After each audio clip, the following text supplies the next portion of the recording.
Hello. We didn't know if you were going to be in here or remote, so good to see you. Yeah. Okay, well, we are right at 3 o'clock by the clock here, just a few seconds before. So we have a quorum, so I'm going to call this meeting to order. Welcome, everybody. Thank you for attending. The first item on the agenda is the adoption of the agenda. Do I have a motion to adopt the agenda? So moved. Second, all in favor? Aye. Aye. Excuse me. Yes. I would like to pull the financial report out of the consent agenda, please. Okay. Any discussion on that? Everyone okay with that? Okay. All right. So we'll pull the financial report out. This is some of the questions you had. I remember talking with you about it. So we'll put that on section 6, action on items removed from consent agenda for discussion.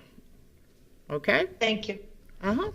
Okay, so do I have a motion to adopt the agenda with that change of the financial report moving to section 6? So moved. Second. All right, all in favor? Aye. Aye. Aye. All right, it passes. Okay. Was that for the strategic plan or just all of it? Yes. All of it. Okay, good deal. Okay, all right. So, all right, moving on to the next section, closed session, and that is for the purpose of discussion regarding strategy preliminary to collective bargaining negotiations related to upcoming negotiations with SFCC, AFT, AAUP, as provided under New Mexico Statute Authority 1978, 10-15-1, Section H, Section 5. Also, B, for the purpose of discussing limited personnel matters related to the renewal of Dr. Rowley's contract beginning fiscal year 26, as provided under New Mexico Statute Authority 1978, 10-15, Section 1, H2, and then C, for discussion regarding pending or threatened litigation to which the college may be a party as provided under New Mexico Statute Authority 1978, 10-15-1, Section H and 7. All right, do I have a motion to go into closed session? So moved. Second. All in favor? Aye. Aye. Aye. Aye. Okay, roll call. Chair Pugh, Yes. Vice Chair Quintana, Yes. Secretary Siegel is excused, Member Wilson, Yes. Member Gurman. Yes. All right, so we'll be going into closed session. We're supposed to be back at 3:45. Look forward to seeing you all then.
Can you hear me?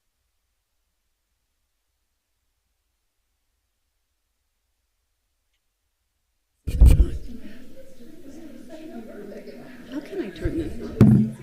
Yeah, we can hear you.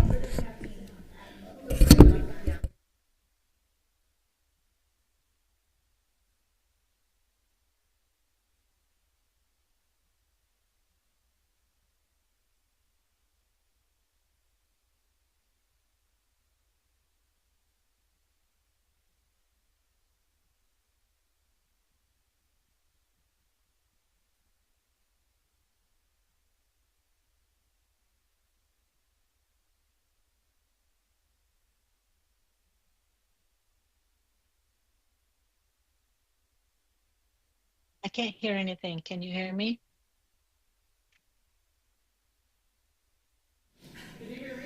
We're still waiting for some people to arrive. I heard that. This is Todd. Hey, Todd. It's Lena.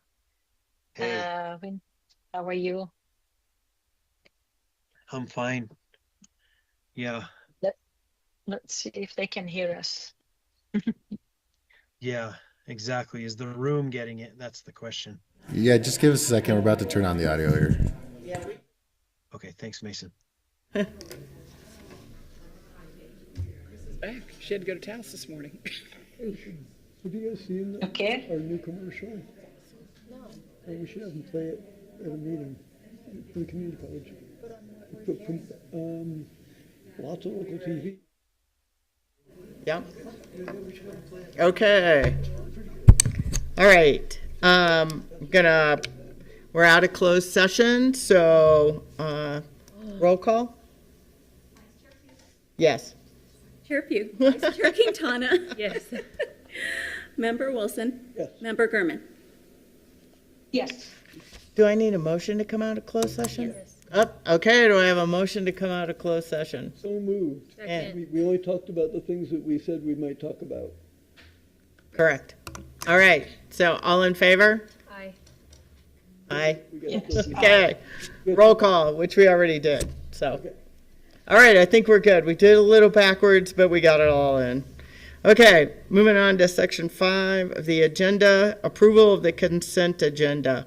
On the consent agenda is the governing board work session meeting minutes of May 14th, 2025, the governing board meeting minutes of May 28th, 2025. We removed the financial report. The SFCC Main and West Wing Building HVAC upgrade, Phase 1 and 2, NMHED Capital Project Form Revision. Also, the SFCC agreement for SFCC Main and West Wing Building HVAC upgrade project. The policy 4-35 leave. This is the second and final reading. Actually, I'm sorry, we did that, I believe, at the work session. And then strategic plan 2025 to 2030, the mission, vision, values, and priorities. All these were discussed at the work session 2 weeks ago, so they're on the consent agenda for approval. Do I have a motion to approve the consent agenda? So moved. So moved. Do I have a second? All right. All in favor? Aye. Aye. Aye. All right. The consent agenda is approved. Now Yash can jump up and. Bravo. All right. Love getting through all that in 2 seconds. Okay. All right. So we moved the financial report to section 6, action on items removed from consent agenda for discussion. So I believe there's a couple questions for you, Mr. Tellis.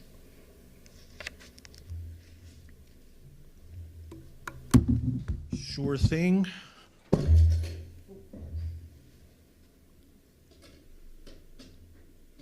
Is it my turn? Yep. Yes, how would you like me to proceed? You have the packets in your, Yes. the documents in your packet. We talked about it 2 weeks ago. Member Gurman, I believe you had some questions, so over to you. Okay, so I actually thank you, Mr. Tales, for answering my questions by email. And I just still not clear about one question, and that is about the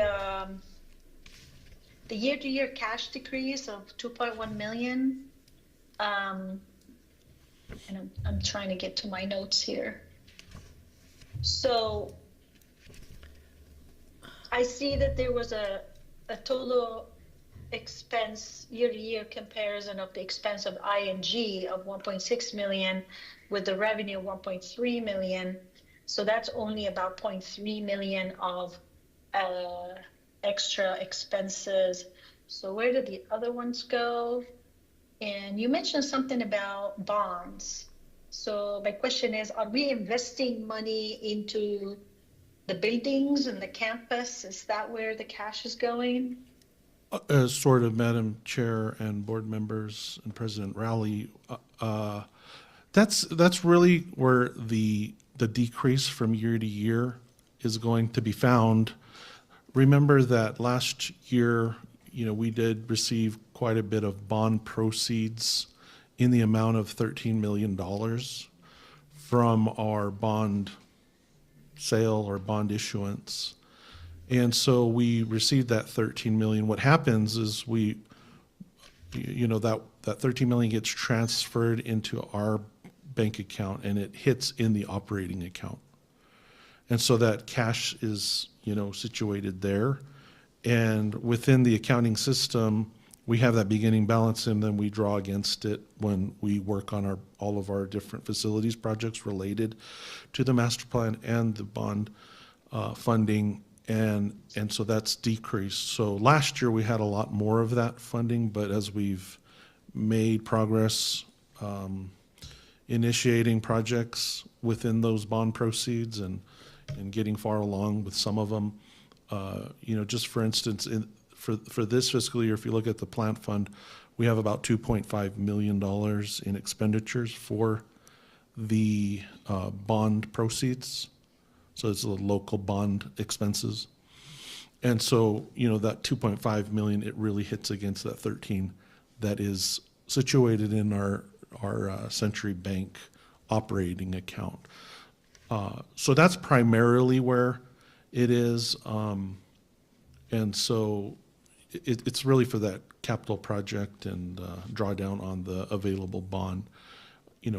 We will see, and we should continue to see every year, a pretty large difference between a prior year cash balance and current year because of that sinking and drawing down on the original 13 million. So, next year at this time, we'll see the same. I think we've probably, out of the 13, we've probably spent 3 million so far. Okay. So there was a spike before my time of the 13 million. Correct. And that's what you're drawing on. Yep. Okay. When the voters approved the bonds, ultimately they're sold in the markets and then we receive the proceeds. So they're loaning us money, right? The investors loan us money. We receive that and we place it in our operating account. Of course, it's safeguarded within our accounting system and it has its own fund with that original beginning balance of 13 million that gets drawn down. Now, in a couple of years, the voters approved 23 million, if you recall. And so we did the first sale was 13. And so the next sale will be the remaining 10. And so that'll occur probably next year, maybe the year after. Okay. Okay. So nothing to be worried about. Yeah. So what I'm trying to get at is we will see more than likely next year the cash decrease, but then if we get the second infusion of the remaining 10 million of bonds, cash balance goes up again. But those proceeds are only for the capital restricted funds. Yeah. But as you mentioned, in the ING fund, when you compare the revenues from this year to last, it's all on track. We've had a little bit of revenue growth in the ING fund. So that is on track. And of course, the ING funds outside of how we account for our bond proceeds in the plant fund. Okay, great. It makes more sense now. Thank you so much. Okay, Member Gurman, you actually had a couple questions. I thought they were really good. I didn't necessarily see the answers to them, but so I'm gonna. Oh. Were you gonna ask those as well, or I can? But I know Member Gurman had a question about why the financial indicator score went down from 8.19 to 7.29. Yes. Could you address that? And yes, Madam Chair, that is due to really, we had, in our previous CFI scoring, we had a pretty low level of debt outstanding to the college. And within that calculation, if you have low debt, it helps that score. Since we issued bonds in, the amount of, I think the increase was about 10 million at the time of calculating this. That increase in the outstanding long-term debt, it went up, and so it kind of affects the CFI score and brings it down. It's still a really healthy score, Yeah. and ultimately, we have a really healthy level of debt outstanding to the college in terms of our total bonding capacity. Out of the bonding capacity that the institution has authority for, we're at a very low amount, like 3% of bonding capacity. So we feel like, we've been very responsible with what we can issue in terms of debt and bonds and receiving bond proceeds. And so that's essentially the big part of it all. There was some changes within grant funding too. Last year we had a little bit more grant money that we recorded in our financials compared, 2 years ago, we had more grant funding. And then this last year, when we did the most recent CFI score, we had a little bit less of that, so that does also affect it. But those things are sort of, they're not so much in our control. It's just the amount of, at the time, how many grants we have, whether or not we've issued debt. And so I'm real comfortable with that level and that score of whatever, it's a bit over 7. 7.29. 7.29. The prior year was 8. 8's pretty high. 8's really high. Is it only calculated annually? Yes, based on the audit report. Based on the audit report, got it, okay. And it is different, Madam Chair and Member Gurman. The audit results are different, and so they're measuring different things than what the Composite Financial Index score measures. The Composite Financial Index score, is a requirement of our HLC accreditation, and that's really calculating sort of like the level of debt and the net position of the college and things that are in the audit, but it's more ratio based and comparing those ratios year to year, rather than the audit is sort of like the auditors measure compliance to auditing standards. So we can have a really strong audit result, no findings because we've been compliant, but they're not really opining. They really wouldn't opine on a large amount of debt outstanding because they're just looking to see, are you within your debt capacity? Are you following the statutes and the rules on it? And like I mentioned earlier, the college has a really low ratio for what it could issue in terms of debt outstanding, very low, 2-3% on that. So, and the auditors aren't going to chime in about that. So, Okay, and then, just to not like go too far on and on about this, but if you look at other institutions like the Ivy League schools that also Some of them are going to have the same kind of financial indicator. And other schools, in the CFI calculation, the endowments for those institutions are also included. So you can have a school that has a huge endowment and it really helps to lift up that, that score. So, anyway, there's just I'm trying to say there's a lot of factors involved with it. As long as you're well above a 1, we would be considered in really good standing. So 2, 3 is great. 5, really healthy. I think we're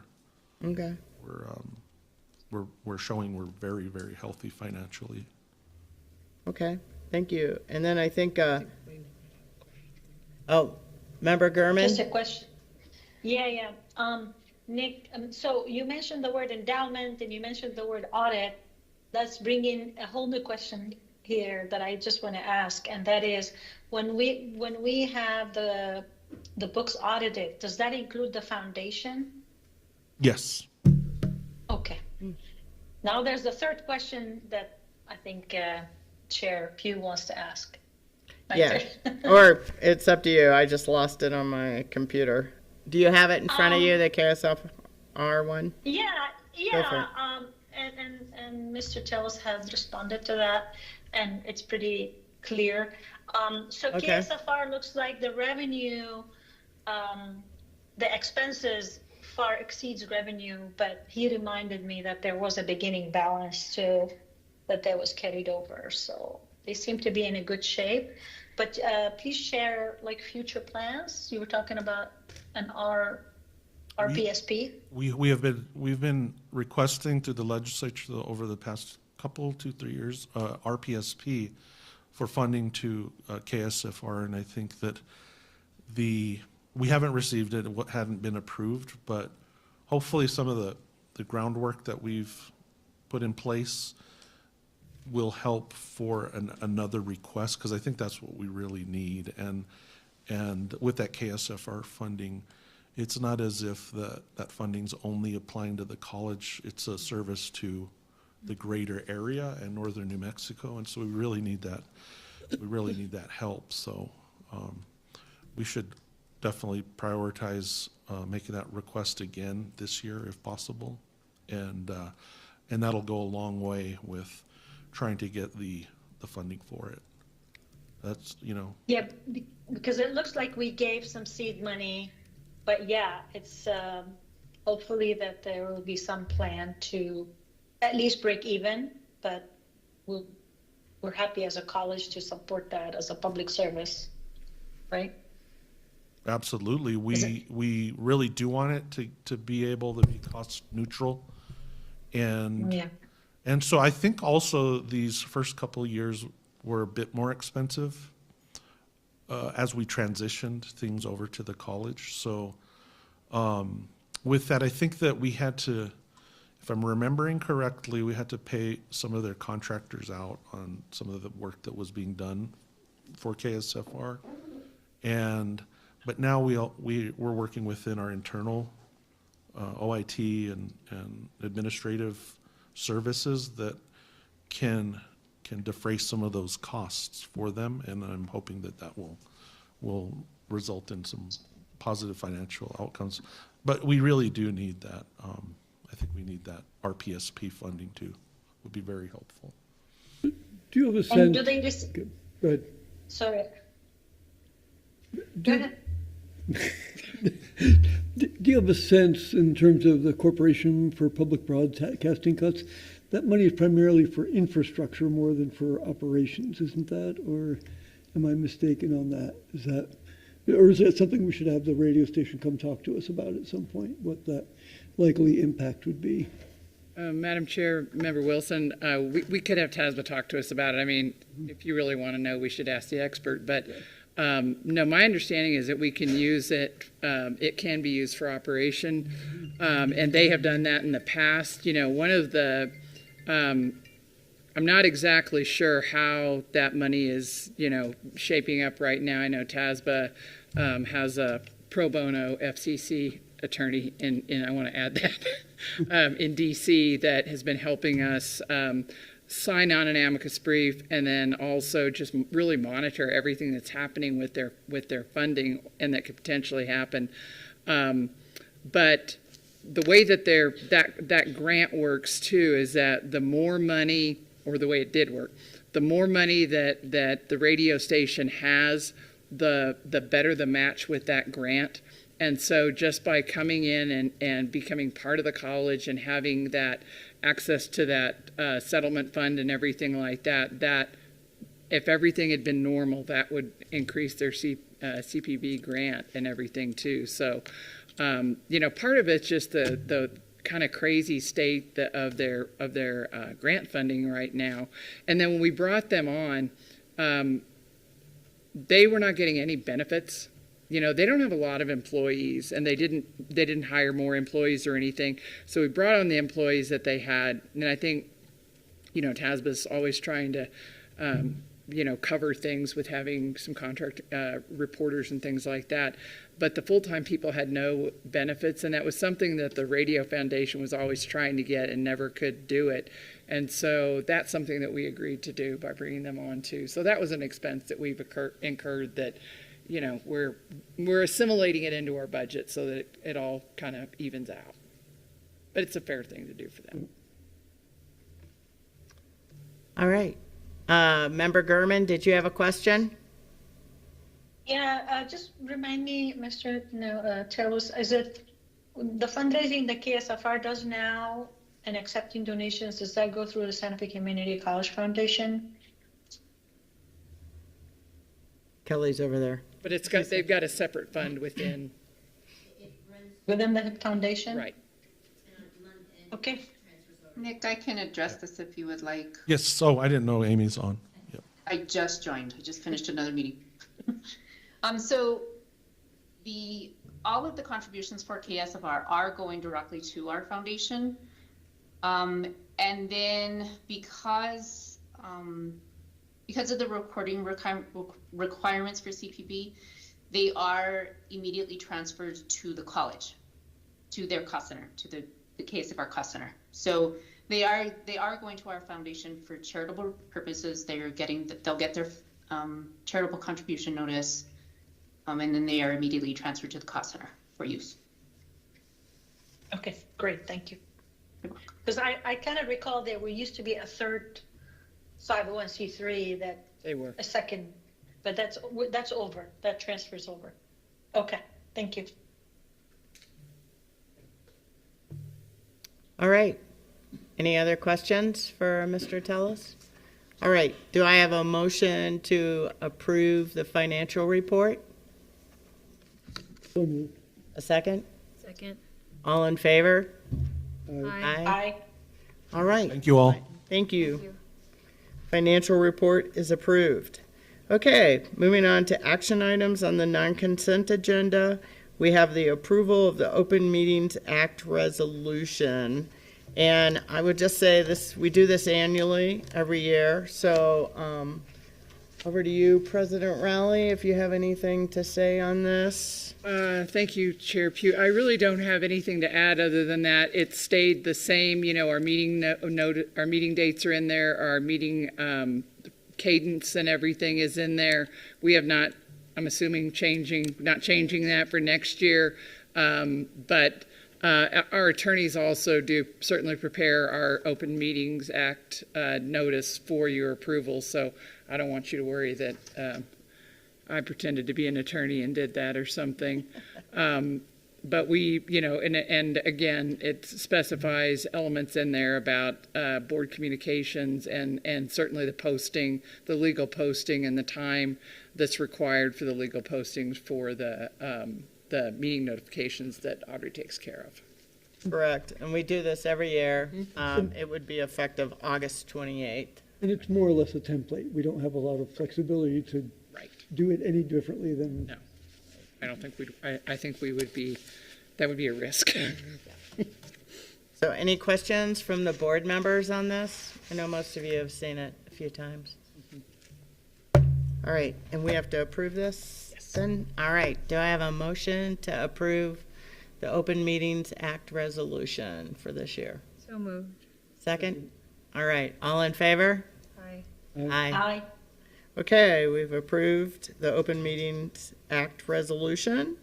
All right, the second item is approval of President Rowley's fiscal year 26 to fiscal year 28 contract. Do I have a motion, just for, I guess, background? I want everyone to know that we certify that we conducted and completed President Rowley's fiscal year 24 evaluation at the board retreat in June, and then discuss the contract. So we have a lot of behind the scenes stuff that's happened on this, but now it is up for its approval. So do I have a motion to approve President Rowley's fiscal year 26 to 28 contract? So moved. Do I have a second? Second. Second. All right, all in favor? Aye. Aye. Aye. All right, President Rowley's contract has been approved from fiscal year Thank you very 26 much. to 28. The first 6 years have flown by, and I'm looking forward to another 3. Yeah, it's been a fast first 6 It years. really has. It I really believe has. Okay, all right. Okay, moving on to the next section, information items, the enrollment report.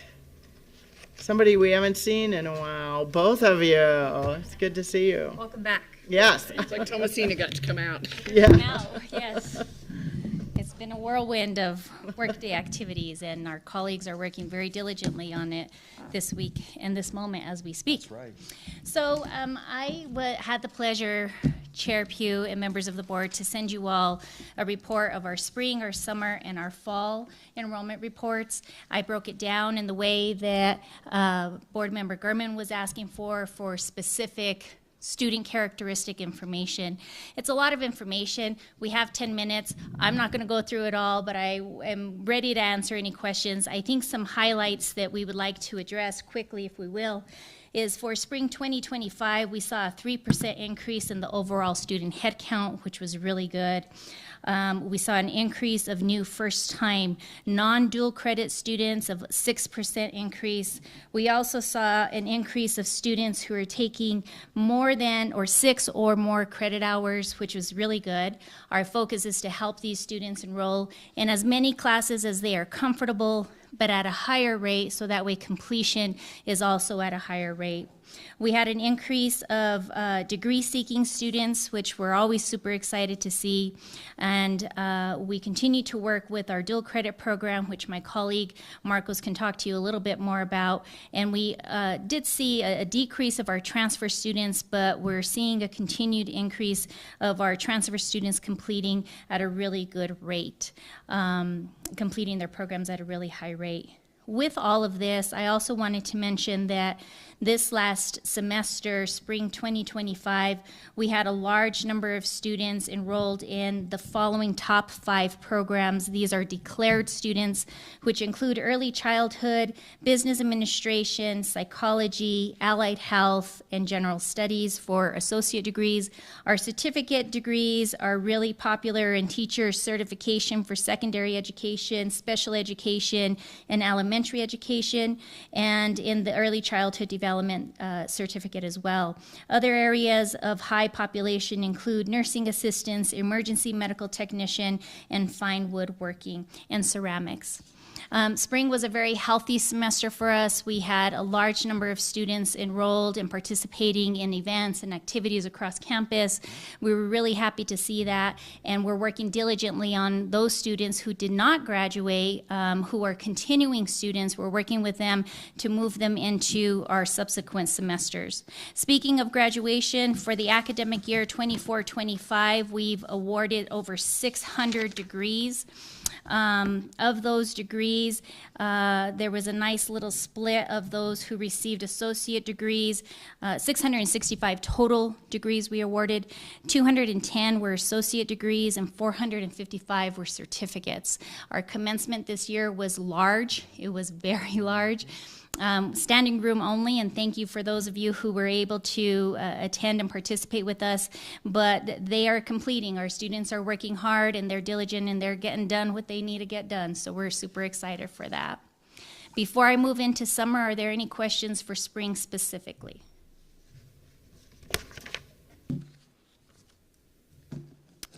Okay, hearing none. Oh, yes, please, Member Gurman. Oh, hi. Yeah. I'm really pleased to see that the 7% increase in the number of credits, students taking 6 to 11 credits and 12 plus credits, 6%. That's a good number. I hope the degree seeking will go up there. I see it's 3% increase. Let's push it to 6, 7%. That's all I have to say. Absolutely. But that's good. Absolutely, Yeah. Member Gurman. I think this really does correlate with our populations that we're seeing who are enrolling. So if you see that there's a 3% increase of non-degree seeking students, you will also see that there's a 6% increase of 65 older population. That's where we're getting a lot of our non-degree seeking student population from. So to offset that and balance it, we're working diligently and trying to enroll some students in the other categories who are interested in completing a degree. First, Yeah, so we're up 3%. So keep it up. Thank you so much. We appreciate that. For summer 25, you'll see, and I think it's important to note, we're still enrolling for summer. We have full semester for summer, which is June and July. We have first part of term for summer, which is just June, and then a second part of term, which is just July. So we're still enrolling for the second part of term. But you'll see that it does show that we're down by 1%. This was as of last week. Again, these are not true enrollment numbers because we won't be done until the end of July, but we're making great progress. We have a lot more students who are enrolled in part-time, 6 to 11 credit hours, which is pretty average for summer term for those who are degree seeking. We continue to work diligently with our new students, which you'll see we're up for new students. Our hope is to continue to work with them to transition them into the fall semester. We have very strong, I think, a very robust new student orientation program. We've already hosted 2 different orientations where we've had about 20, 25 students at each. Some might not say that that's a lot, but that's a lot, especially for our population at SFCC. So we're seeing those numbers come in. We're seeing students register at the time of new student orientation. So I anticipate that these numbers are going to continue to grow, and we'll have a strong report to provide to you after the summer term. Any questions specifically for summer? Is enrollment up nationally? To answer your question, Chair Pugh, yes, it is. Depends on where we're looking. Community college, 4-year institution, depends on the programs and what we're looking at. But yes, we are seeing a slight mobility up overall nationally. Is that just for community colleges or all of them? Overall. Okay. Thank you. I do have a question about our American Indian population. So I don't recall the fall numbers, but are you all seeing a consistent decline in the number of American Indian students that are registering with us and enrolling? Thank you for that question, Member Vice Chair Quintana. This really has a lot to do with our relationship and partnership with our high school, Santa Fe Indian School here. There were some programs that did not continue and move forward on that, but Marcos is working directly with them through the dual credit program, and that's the alignment between the two, the dual credit program and those programs. Okay. Tomasina, thank you so much. And just very quickly, Chair Pugh, members of the board, President Rowley, and of course, Vice Chair Quintana, regarding your question, so yes, Tomasina is right on. We lost 2 classes because we just did not have the faculty to teach those classes for the spring semester. The good news is one of those classes that this school really wanted was early childhood. We found an instructor, so we have faculty. We're going to get that class back at Santa Fe Indian School. We're also looking at expanding at least 2 or 3 more classes at Santa Fe Indian School. So we should actually be seeing an increase in overall American Indian student headcount from Santa Fe Indian School for dual credit. Great. And to follow up on that is, can you talk about any partnerships that exist with our tribal communities or with the Northern Pueblos and any other tribal communities? Thank you so much, Chair Pugh, members of the board, President Rowley, and Vice Chair Quintana. At this moment in time, we don't have any specific, at least my area doesn't have any specific MOAs with any of the 8 Northern Pueblos. However, we do have good relationships where we are invited to any fairs or any activities. So we are invited to present to their community members. We're invited to go to a number of different events that they have, whether that's career fairs, college fairs. So we're very, very fortunate that we have these really good relationships with them, that when they reach out, we are there. Yeah. I was here when we had a Native American student coordinator, and I think, right, this is a really important constituent group that I think we could be serving in more ways. And so I would really encourage the college to think about ways in which we can do that more strategically and systematically. And I think especially given what IAI is experiencing right now as we watch the One Big Beautiful Bill, to see, what's gonna happen there. But I think these are communities that are gonna be impacted pretty significantly with funding, and so I think we should be proactive. Thank you very much. These are great updates. For fall 24 and 25, we're still very early. We have 8 more weeks left of registration. We have 4 more new student orientations. Our advisors' calendars are totally booked up through the middle of July. So there's a lot of work and momentum that's happening right now.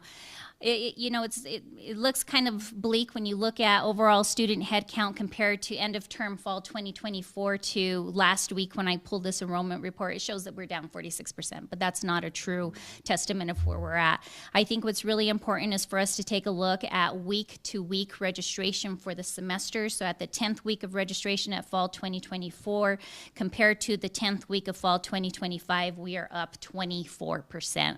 My little box is red. That's my error. I apologize. I just noticed it now, and I was like, why is this red? That's my error, and I apologize for that. But we are up 24%, and this is just, I think, great news for us. We're not slowing down. We're keeping up the momentum. We are being very intentional through all of our departments and our divisions of what we are calling intentional outreach.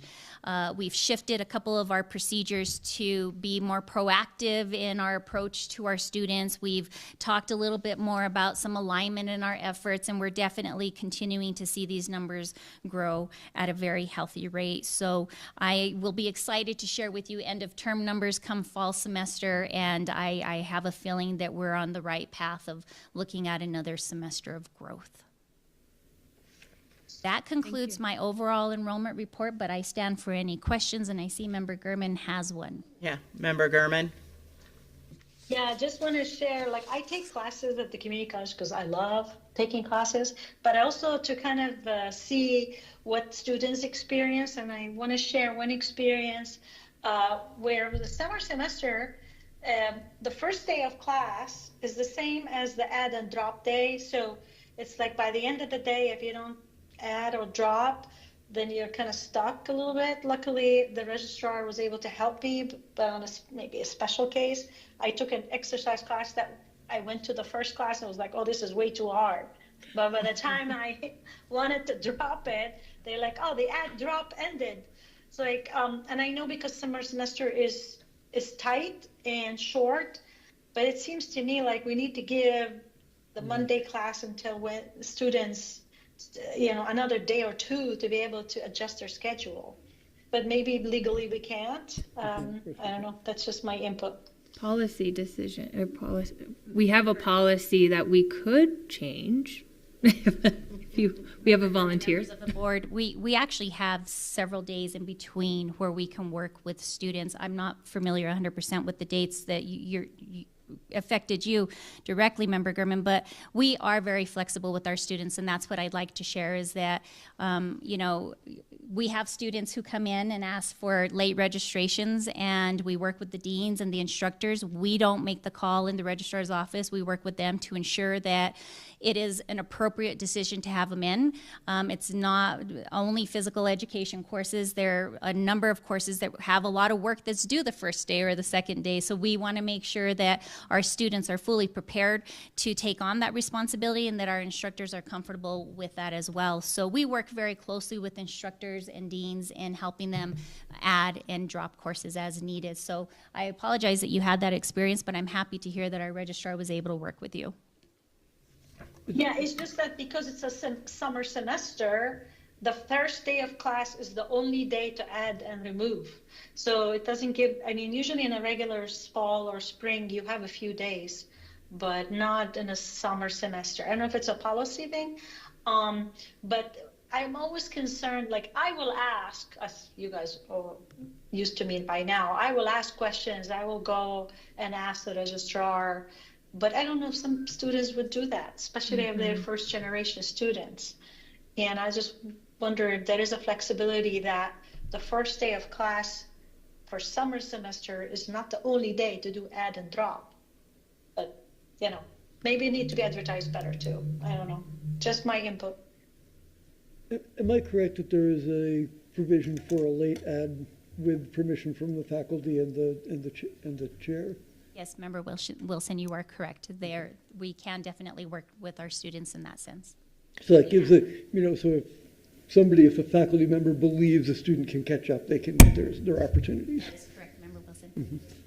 We will definitely look at those dates and have a discussion about ensuring that we have enough space for our students to make those decisions and look at advertising them. We put them in a number of different areas, but we know that not everybody sees them everywhere we put them, so we'll work more closely with our students on that. Yeah. And so I think ultimately the reason for that is the answer is if you want to add or drop late, talk to your faculty member. Correct. They can help guide you through that process. Thank you, Member Wilson, that is correct. Any other questions, statements? I would just say I really liked this information. Thank you. It was lots of food for thought. I was really surprised. I mean, we've talked about the different age groups, but the increase between the 45 to 64 group in everywhere, is that the retraining we've been talking about? People coming back for retraining?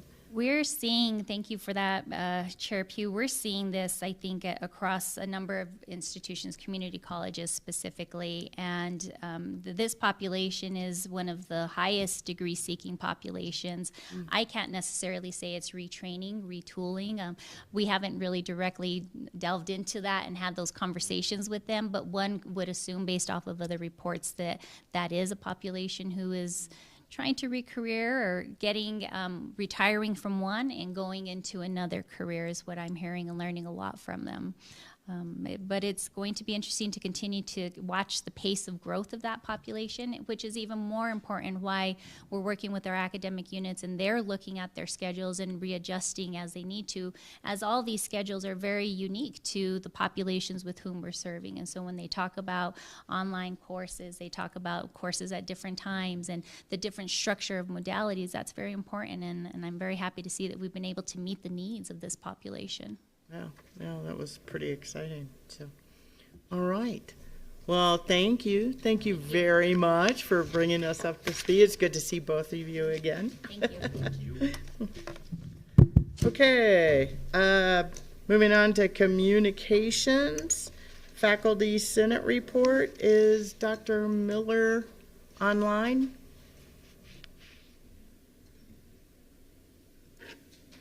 No. No? Okay. Okay, how about staff Senate report, Mr. Gutierrez? And I do have a question. So Audrey, I noticed that there wasn't a faculty Senate report in our packets. Is that because one wasn't submitted? They're not in session. Ah, got it. That's why we don't have it. So we don't need it on They won't the get agenda. another one until September. Okay. So can we leave it off the agenda? Okay. Although, Okay. yeah, and Dr. Miller had said that he would like to come to the meetings through the summer, so I think keeping it on there is good. Maybe double checking so that if he's not going to be here, we don't have it on there. Yeah. Okay. Over to you, Mr. Gutierrez. Okay.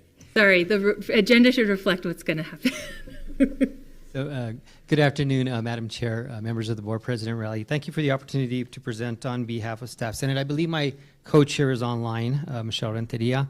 I just have a few updates for you today. As we had mentioned before in our announcements and reminders that the Staff Senate only meets once a month. during the summer semester. So our schedule was Friday, June the 13th, and we already had that recent meeting. And then also we have our next meeting is on Friday, July the 11th. That'll be our next one. Also that we wanted to announce that staff performance evaluations are well underway, and Human Resources has reminded all staff that self-evaluations are in our Workday inbox. All parts of work performance review should be completed by June 30th. So staff is aware of that and is working on that by the end of June. We also had our Staff Senate officer election. The terms of co-chair Michelle Renteria and Secretary Treasurer Laura Smith, who does our awesome minutes, are up at the end of June of this year. At our June 13th Staff Senate meeting, they were both nominated for a second term, and they both accepted. No other nominations were received. Both Michelle and Laura were reelected by a meeting vote, and we congratulate them both as staff appreciate their continued service to Staff Senate. So they were reelected. And then I would like to just yield the rest of my time to my co-chair if she wants to add anything. Hello, thank you, Robert. I think you've covered it. Thanks much. Thank you. Thank you and congratulations, and looking forward to seeing you for another year. 2 years is for her. 2 years. Oh, okay. Yeah, the terms are for 2 years. Okay. Thank you. And with that, we stand for any questions. All right. Any questions for Staff Senate? All If you right. stay for 2 years, do you get a retention bonus? Thank you. I have one question, really quick. Okay, Member Gurman. What is your secret for such a great attendance of your meetings? The secret, you know, I guess what I could say, Member Gurman, that the staff that we have here at Santa Fe Community College is awesome. And as long as we, you know, the officers that we have always promote openness, we make sure that everybody is heard. We want to make sure that everybody's involved. And, you know, we live by that mantra of kind of, we always want to say, we always say what's happening, why it's happening, and the process to get there. And I think people want to be part of that and know about that. And, you know, and it trickles down. It comes from administration, President Rowley, Vice President Peters, that work closely with staff and with us officers to make sure that we provide that information to staff. And I think they appreciate that. Thank you. I wish there was a secret that I could tell you, a magic secret, but it's just all about working together. Well, go ahead. Do you find that all departments and the college encourages participation and provides opportunities for everyone to attend? I believe so. That hasn't always been the case, so I think that's yes, very I important. believe so, Member Wilson. You know, and we did add that piece of, and thank you to you for adding that piece that we have an interpreters now, and we have a hybrid model now that actually Michelle was the one that spearheaded that. That's really helped attendance in that part also. Yeah, I would just like to add, I mean, I've said this before, but I really like reading your meeting minutes because I can see that you focus on getting information out to the staff, right? Here's what's going on, here's what's important, here's deadlines you need to know about, you know, things that are happening at the college that are very important to them. So your membership is in the know just by attending your meetings, right? But then also your committee representatives that go out to these other committees, you know, you consistently, your representatives contribute at the meeting and let the staff and the other meeting attendees know what's happening in these other areas of the college. So when I read your minutes, I just love them because they're so informative and I can see you're sharing information to make everybody successful. It's like you can read that goal between the lines is that you're trying to make everybody successful in what they do. I appreciate that, Madam Chair. And you know, it we comes do across. have, you know, issues do come up, right? I mean, not everything's perfect, but, you know, we use that solution-based approach that we work together staff works together. And, I wish I could take credit for the meeting minutes, but it's Laura Smith who got reelected, of course. So she'll be doing that again for us. Right, but she's reflecting what you cover, right? Correct, And yes. so that's right. But anyways, kudos, job well done. Thank you. Thank you. I thought maybe you served them sushi or something. Food, always serve food, right? All right, thank you. Okay, on to the next section, President's Report and Presentations. Over to you, Dr. Rowley. Thank you, Chair Pugh. I'd like to start with the Employee of the Month Award, and this month, Melody Bernal from Adult Education was nominated by Isidro Ramirez Villa from Facilities and Operations. And so I want to congratulate Melody and thank her for a job well done, and I'm really happy that she's being recognized. So. A few things that I wanted to report that are in addition to the voluminous report that you all get every month with all kinds of things. I learn a lot from that report too, if I'm honest. First of all, I want to mention that today the LFC was meeting in Taos, and there was a hearing on the non-credit workforce money. CNM did the report, and they were asked to do the report, and they presented on behalf of all of the community colleges, and so we submitted a couple of slides kind of detailing what we've been doing with our non-credit funds, and Chris was here and there, but she was there this morning to be there to answer questions if needed. So from everything that I have heard back from it, was a really positive meeting, and I think that LFC is pleased with the way that we've been spending the money. We do keep raising the issue that sometimes it takes HED a little while to get the money out. So we're supposed to have 12 months to spend the money, but if you only get it for 8 months, then that presents some challenges. So we're trying to work on that with them and see if we can make that any simpler. I do want to report, too, that Sean McAlmon, our new chess CEO, he officially starts on July 1st, but he's been sitting in a lot of meetings. I meet with him once a week. Kathy meets with him, I don't know how many times a week. But he's been meeting with a lot of their staff and sitting in on a lot of the meetings that Thomasina and her folks are just knee deep in. And I think that, we're all really, really encouraged by his approach so far, and think that, he's going to be a really great addition to our team. Probably when I talk about these things, I sort of feel like I should be letting Thomasina talk about some of the issues with, and not, where we are with the next phase of the SIS project, the Student Information Project, which, this is the hardest part of a really hard project that's taking, that has a long implementation. And so we are where we need to be, and we are getting ready to move into the next work set. They have identified like a critical path between the part that they're finishing and the next part.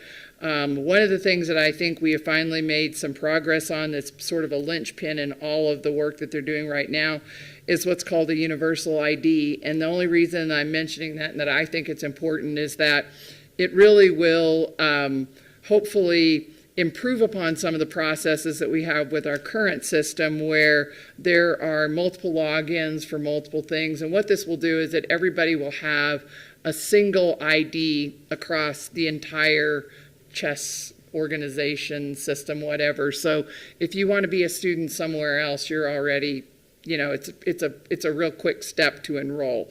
That's a great thing. I also think that it also kind of puts a little bit of pressure on everybody to kind of step up what we're doing. So, but that's also a good thing. But I want to thank Thomasina publicly for all the work that she's doing, because really, this is really, really tough work. And it's not just the hours, it is the negotiating with people and getting everybody to be on the right page and and getting everybody to work out the complexities and how we're going to handle financial aid and how we're going to handle admissions and how to do a common admissions application, which seems so simple and is not. So thank you, Thomasina, for all your work. And then the next thing that I want to mention talk a little bit about is the DOL visit that we had yesterday. The U.S. DOL Cabinet Secretary came to visit us yesterday. It was a press-free event, very low-key, very few people involved, but I feel like it was a very positive visit. Secretary Chavez de Raymer was really focused on trying to understand, I think, what we do. So basically, the tour focused on visiting a few trades programs which they identified. So, when somebody like this comes in, we don't get to just show them what we want to show them. They usually come in and say, I want to see this, I want to see this, I want to see this. So that's what we did. And they toured welding. They talked to students in welding. The cabinet secretary talked to our students. It was a really nice experience for them. And then we went to the Controlled Environment Agriculture Program. And of course, Charlie always puts on a great tour. He had tomatoes for her, which was a really nice touch, I thought.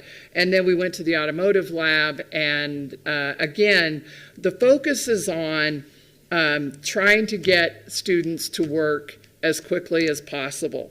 And I'm talking about this more than I might normally because it is very, very likely that the Department of Labor is going to oversee a huge chunk of higher education instead of the Department of Education.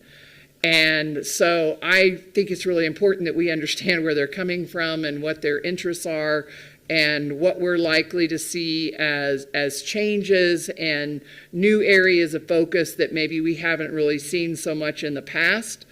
And so, it's real clear that they are interested in, how we can, first of all, get students out of college debt-free. She seemed very interested in that, which I think we all agree is a good thing. And then getting students into high-paying jobs with the least amount of headache. And one of the things that she kind of spoke to me about really briefly was the difficulty that we have now in tracking students once they go into an occupational program. It's really hard. We kind of lose them unless we have faculty that are real connected to their fields. And we are very fortunate that a lot of our faculty are, but it's really hard to do, even if you have really good intentions. So I took that to mean that there will probably be improvements to the data collection in those areas where we will be able to see, okay, these students are now making this wage. This is where they started out. They're in a pipeline to increase their wages, and that's really going to be a lot of their focus. It actually does tie in. Yash, you just missed me talking about data. Sorry. But anyway, it does tie in right now, really, with what we all are asked to report on quarterly, I would say, and what Chair Pugh has asked us for more of having more interaction with the reporting that the college does for accountability on a regular basis that we just kind of do it because it's just a part of our regular work plan. But the legislature asks us for what they call accountability and government measures that focus totally on mostly on retention and student retention in various segments of the population. And so we will be bringing those reports to the board in October, or whenever. I mean, if they're due in October, then maybe we have to bring them in November. I don't know, but when they're due, and then looking at how we're doing relative to our peers in the state, and then we also there's a national benchmark in all of those reports too. And they also focus a lot on credential production and how many degrees and certificates we're granting to our students. And then also the the IPEDS data, which I always forget what that stands for, but that it really does look at enrollment, retention, like how many people do you bring in, how many people do you keep, how many people can you graduate, and how some of those metrics are a little bit different for community colleges, and they're starting to take more notice of that and acknowledge that more. But it's a really central focus of what we're doing. It's going to become even more of a focus of what we're doing if the Department of Labor is basically our oversight body in the federal government. We've been doing this already under the Obama administration with the gainful employment rules and looking at, how many people are getting through particular programs and whether their wage exceeds their debt in those particular programs. So we've been tracking it. This is a little bit different focus, I think, but we'll be following this and learning more about a lot of the, none of this has been officially passed into legislation yet, but the latest thing that I was reading this morning, in the way that the Senate is probably going to get their version, it's going to be more the Senate version, really is going to look at tracking median wages and making sure that our students are making more money than they would if they hadn't gone into our program. So anyway, I'll keep you filled in as I know more about that. That is, and this, as I should mention too, it really does line up with the community college mission. The secretary was very interested in community colleges and what we're doing. So it was I was really pretty nervous about the visit, to tell you the truth, and didn't know what to expect. And it was, I would say, all things, it was positive. So with that, I'm happy to stand for any questions. Any questions for President Rowley? I had a question. In the greenhouse concrete floor, it says it's scheduled to be completed during the fall semester. Is that still, it seems like that means closing down the greenhouse. Is that in the middle of a semester? That seems like it would be very disruptive. I agree, and I'm going to defer to my colleagues, Andrea Miller and Dobby Schmidt, who know way more about this.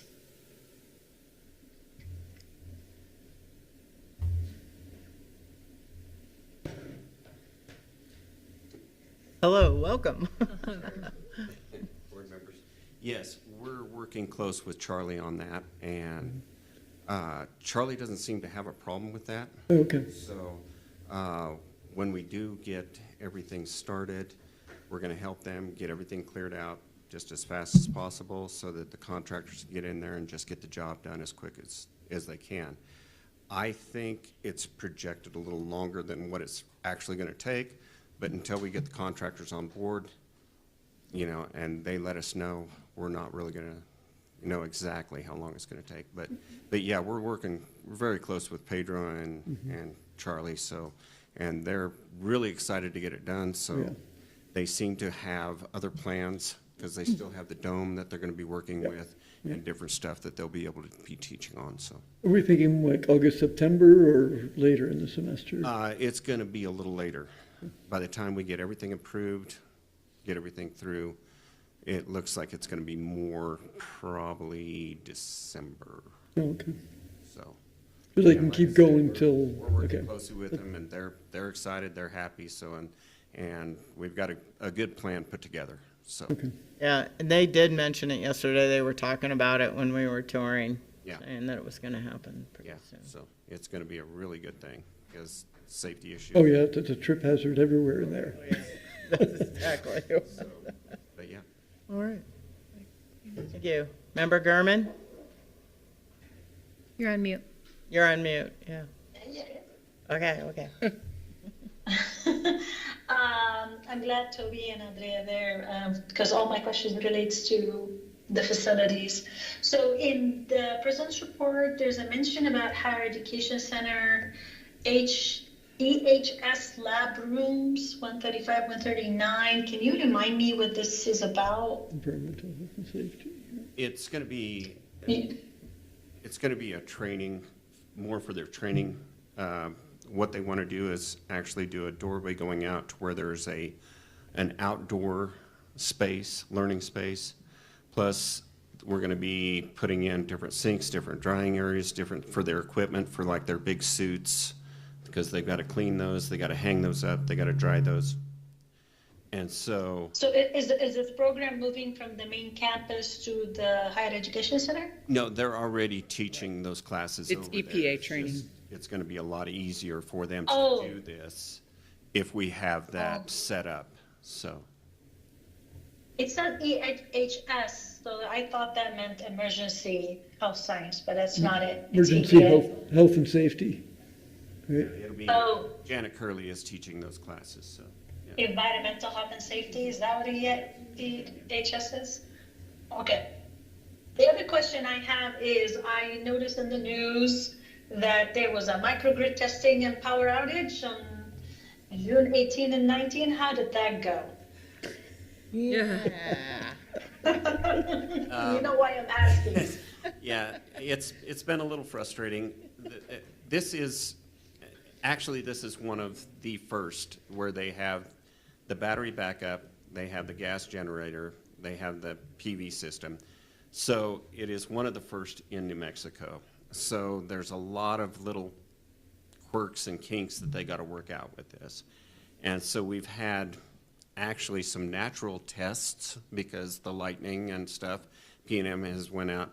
So we're learning more and more, and we're working with Siemens hand in hand. Every time we have an outage, we're on the phone to them. They're on the system trying to figure out.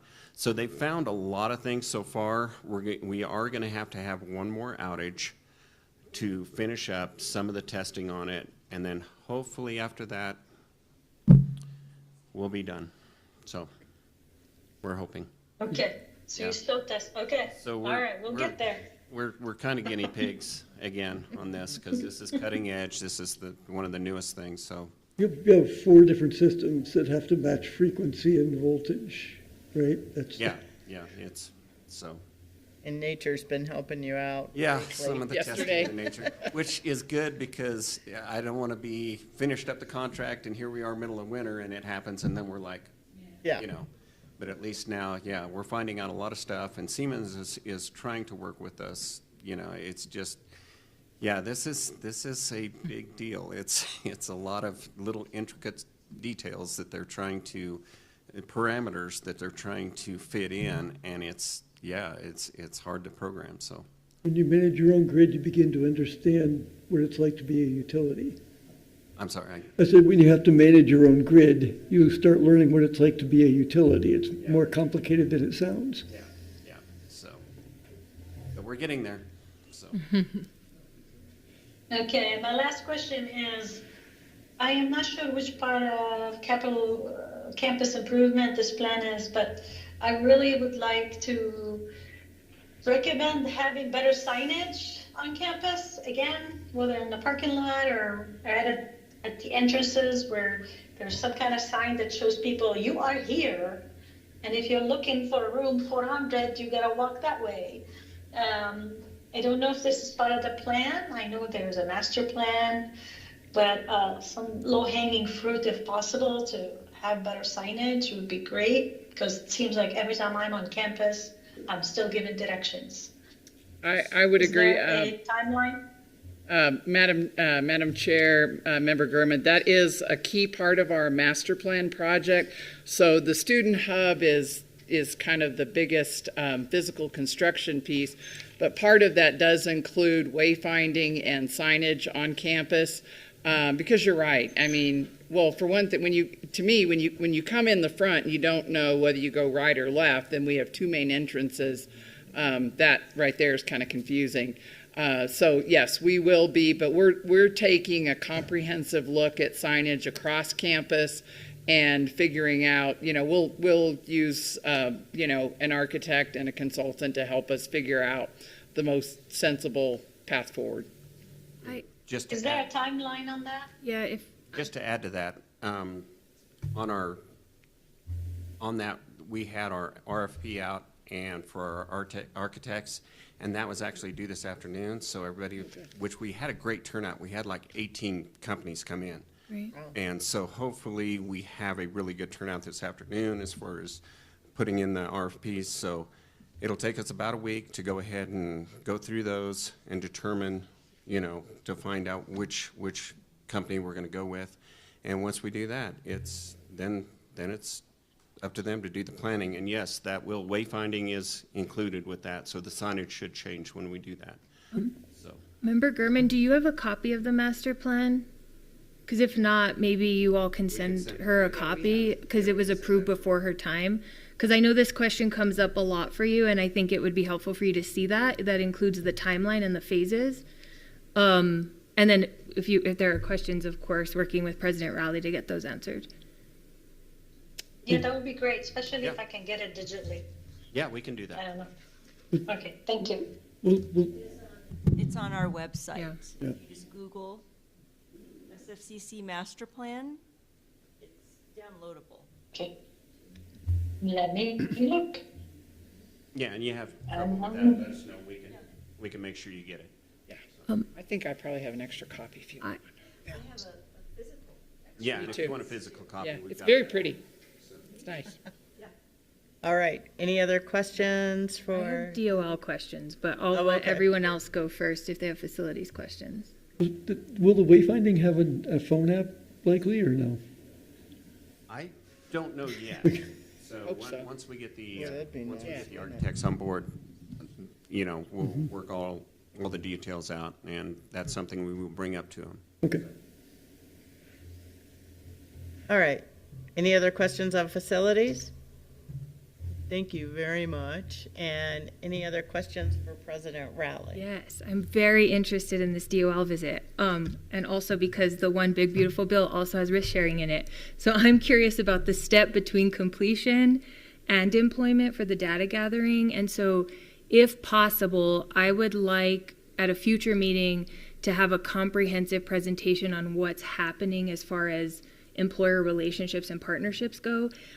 Again, I don't know, I know it's decentralized, but if there's a way for us to better understand how that is happening here to make sure that students have access to employment opportunities, and also to understand how employers are working with us to make sure that they're filling their talent pipelines. And I know that that's probably more involved than we're prepared for anytime soon, but if that's something that could happen in the fall, I think that would be really helpful, because I do, again, think we need to be proactive. Because you can't get the data, the outcomes data, without doing the in-between step of helping students find the opportunities. And so I would like to understand how that's happening. And we also have a list we're putting together of things to follow up on, so we Okay. can put that on it. Okay, thank you. Okay? Any other questions for President Rowley? All right. Thank you. Anything you'd like to add? No, and thank you, Chair Pugh, for being there yesterday. Oh, yeah, that was quite interesting. So, all right, thank you all. Thank you. I have a question to Dr. Rowley. I'm in DC right now. Do you need me to speak to anybody? I still have- I heard something about No. something about DC, No. someone in DC. Okay.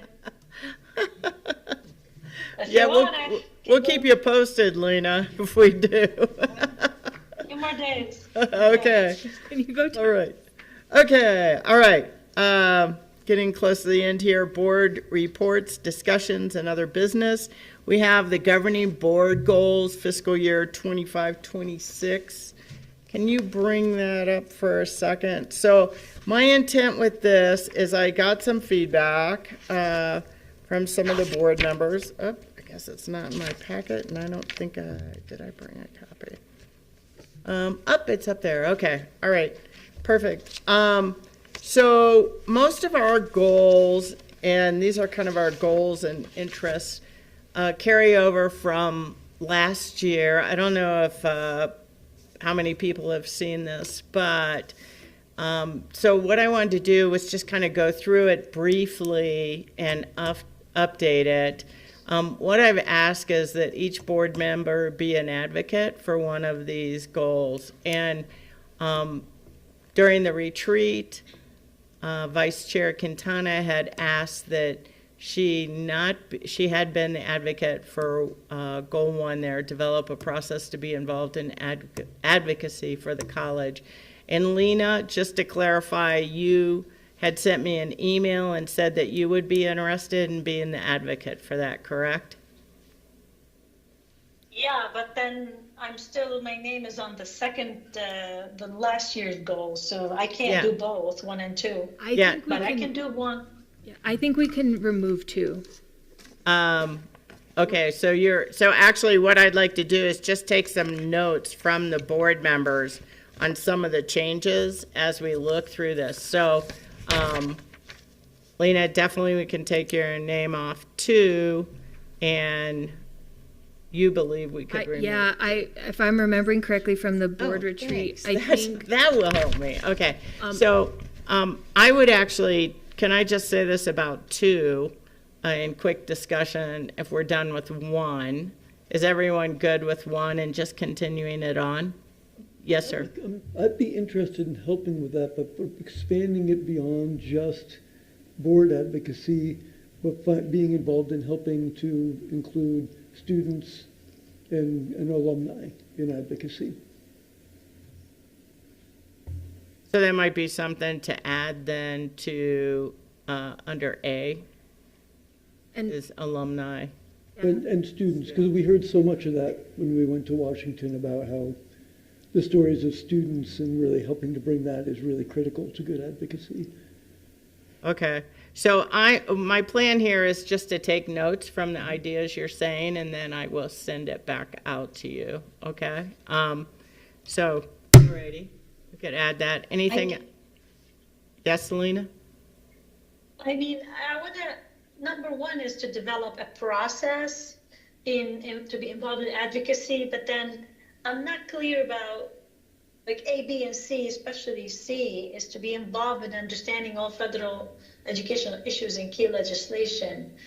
It sounds like we go from I would develop a process to now I need to be understanding all the issues on the state level and the federal level. That's where it feels like a big chunk. Yeah, and so last year when we developed this, right, we weren't even involved, right, at the federal educational level and key legislation. And so part of the process of getting involved in that for us involved attending the conference in DC, meeting with the legislators, understanding issues, not just at our local level, but our state level and our national level. We hadn't even been linked up kind of to that.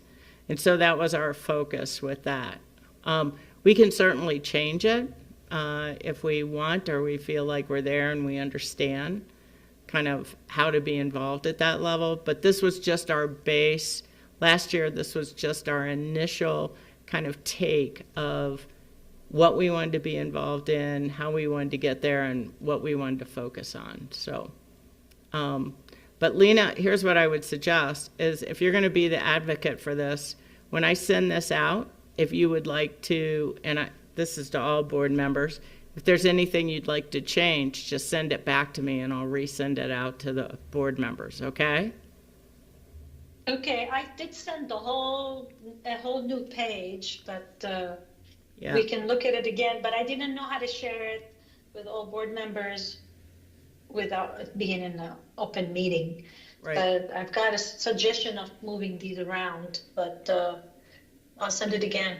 Okay, when I send this out. So, okay, so moving on to number 2, what I was actually thinking with that was that this is really what the chair should focus on, and that it should really, whoever the chair is, should actually be engaged in this as a continuous process. Because we'll continually be bringing on new board members, continually doing this. So I was going to change. Board chair. Board chair, yeah. That's what I think, too. I agree with you. Okay. All right. Any other comments on number 2? All right. Moving on to number 3. Member Wilson, you were the advocate for that. Are you still good being the advocate for that? Kind of. Okay. It's happening so slowly, there's not that much. It's all very, yeah. What is WSS? Work study. Our work session. Okay. Yeah. Okay. And then number 4 is chess. So like I said, most all of this is just a continuation from last year to this year. The only thing that I added was at the retreat, we talked about doing a policy update project for the governing board policies. So I did add that on there. I think I'm just going to send it out like it is now, and we can discuss kind of how we think we should add that and who the advocate should be. Okay, that's really, So, yes? so 4 and 5 are not assigned to anybody yet? 4 is, I'm the advocate for Yes. that, but 5 has not been. And we haven't And I thought really, you're moving to 2. You changed, are you gonna take 2 and 4? well, it looks like and 3, at least the rest of the, or 2, yeah, 2 and 4, yes. I guess the answer is yes. And So, then there's still Pierre and Linda? So, Member Gurman, so you may recall that we only have one chartered committee, which is the Finance Committee that I chair, and so I have separate meetings tied to that work. So that is where my focus will be. yeah, Okay, well, so, and maybe we'll, we need to include that. yeah, Okay. and we can discuss I this. nominate Linda for number 5 then. Yeah, maybe Linda will get 5. There you go. That's what you get when you don't come to meetings. Linda. So, Give her the good news. give her the good news. So, and then just for the board members, below this, so those are kind of the goals. We're trying to kind of maintain a focus with the board on some of the things that are important to us. So I will send those out to everyone. The second part of this, I asked for ideas for agenda items. I have some. We'll just keep adding to that, especially what you were just talking about, Pierre. And then if you scroll down, Mason. I put on here some personal goals that people have talked to me about. For instance, for myself, I'd like to have kind of a standardized welcome letter to new board members so they know what to expect and who to get hold of. And so I'm working with Audrey on that. And also an exit letter for when people roll off the board. I just actually put Lena's name on the draft communication protocol, so I admit to that without even talking to Lena. And pretty much that was because she was so excited about the communication protocols at the retreat. And so I just jumped on that interest. But by no means, Lena, do you have to do the draft communication protocols? But I just wanted to capture them. That they're out there, and we all thought it was a good idea. And so we'll move forward with those and how to move forward with them. Anyways, that's all I really wanted to go over on this, but I wanted to give the board members, get some of your feedback, give you a heads up. It was coming towards you, so. If I can add or make a request to the board members, our finance committee meetings will pick back up in August. So if there are topics of interest to you, please let me know. Dual credits on the list to talk about how that is funded. So if you have questions related to that, let me know. And then if there are other topics that you would like us to look at, chess will be on there because we didn't get to it in the spring. But otherwise, I have at least 2 openings for additional topics. Okay, all right, thank you. Any other comments on that before I move on? Not on the goals, Okay, but other within the agenda item. okay. Just an observation to me that when the agenda order seems a little off, it kind of jumped out at me in the May meeting when we had faculty come in public forum to make comments on something that was on the agenda before them. And so I think when we have our public comments and we have our constituent groups presenting about the agenda after the agenda is almost over, it just seems a little off. And so I don't think that's what we have to address immediately today, but I think we should think long and hard about if somebody came in from the public to make a comment based on having looked at the agenda, they would make a comment after we'd already acted on whatever they came to talk about. Right. Okay. Yeah, noted. And we can discuss that, so.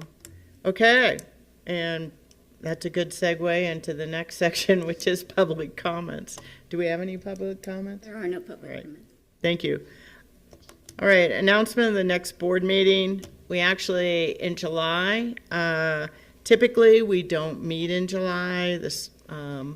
So I want to open it up if there was any discussion about having a meeting in July. I vote for a break. Yeah, we should be on call for a special meeting, I imagine, in July, though. Okay. Maybe All right. We don't usually vote on it, but I did want to discuss it so that, Member Gurman, your thoughts on a meeting in July?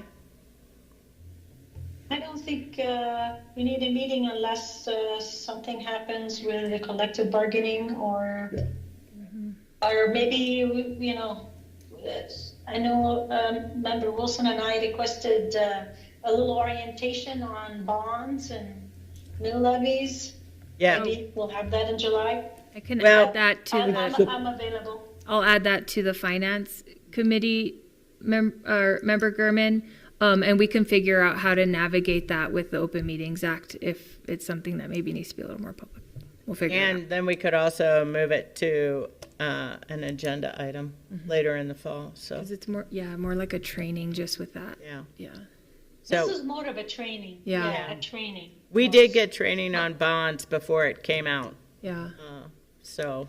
Yeah. But you weren't here yet, so, okay. All right, I'm good. Either So- way, I do have an announcement. I think we jumped over announcements. okay.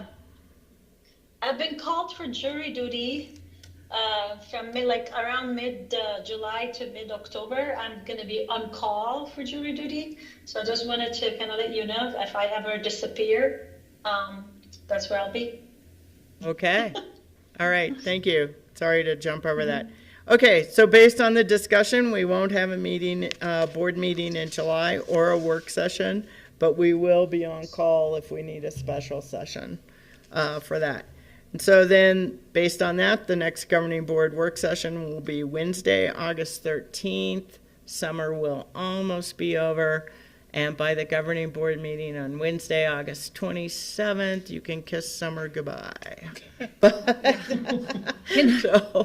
Can I add one more thing, Chair Pugh? Yes. So Chair Pugh and I are up for reelection in August, and I believe, right, so if, No, in November. no, August, well, so I think people who are interested in these positions have to put their name in by like August 26th. Correct. So just want to make the public aware that that is something that will be coming up in August as well, All right. in case anyone wants to run. All right. Anything else? That's from- not indicating any sort of announcement from anyone, just letting people know. Anything else from any other board member? If not, can I get a motion to adjourn? So moved. Second? Second. All in favor? Aye. All right, Aye. adjourned.